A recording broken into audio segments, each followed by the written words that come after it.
And TV host, political commentator Heather Gardner. Heather, good to see you, as always. Should Democrats compromise and be willing to meet Republicans halfway on this? Yes, absolutely. And I think they've shown over and over they're willing to do that. But it's the Republicans who are steadfast at absolutely nothing. So I'm not quite sure what you're asking your guys. Well, we're having a little bit of trouble with your audio, I think. But Democrats in the House have been pushing forward a bill that is dead on arrival in the Senate. That's talking about everything from semi-automatic weapons bans to taking guns away from people to limiting magazines, things that are non-starters even with moderate Democrats. In a way, it's a gift to Republicans because it allows Republicans to run on this issue of opposing these things that are not popular.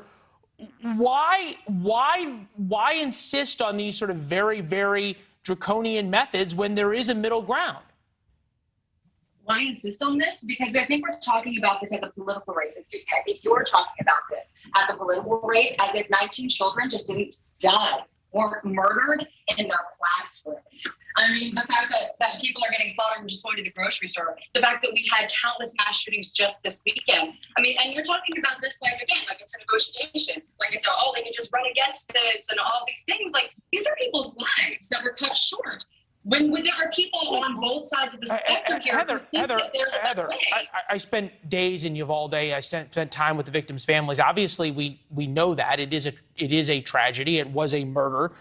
In Buffalo, it was clearly an act of domestic terrorism. At the same time, though, politics is politics. We make laws regarding war. We make laws regarding mass shootings. We make laws regarding opioid overdoses. It comes down to a negotiation between the elected representatives of the American people, does it not? It has to be a compromise.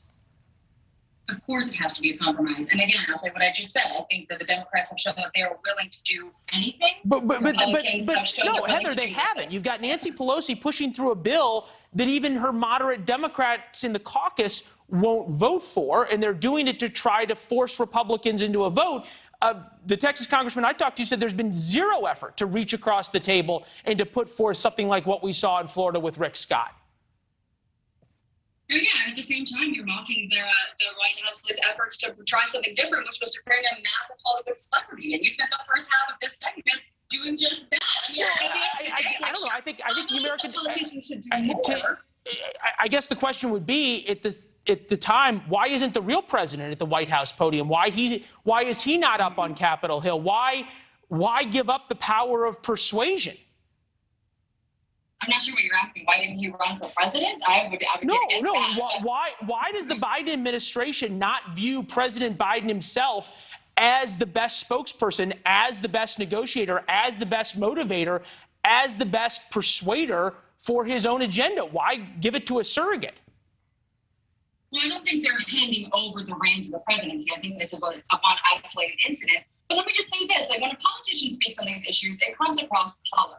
It comes across as what politicians do. They're there for money, they're there for power, and that's across all sides here. I'm a fan of Biden, but sure, it doesn't come across the same as a person who is from this town, who actually spent days in the last week with these families, which Matthew McConaughey said that he did. And I'll tell you one thing, I listened to Biden's speech a few days ago. I was moved, sure. I listened to McConaughey's speech today and I was in tears. It's a different mindset. It's a different plea. Yeah, no, he was sort of remarkable, actually. There in a wild way. You didn't really know whether he was acting or whether it was him, but either way, we all remember him from A Few Good Men, and he was exceptionally good. And I think, as you pointed out, highly emotional. Heather, we apologize. Next time we're going to work on your audio. It was good to see you, all right? Sorry about that. Yes, we'll see you next time. Thank you. Good. Thanks for watching. Go to newsnationnow.com to find News Nation on your television provider. And don't forget to subscribe. Click the red button to get more of News Nation's fact-driven, unbiased coverage.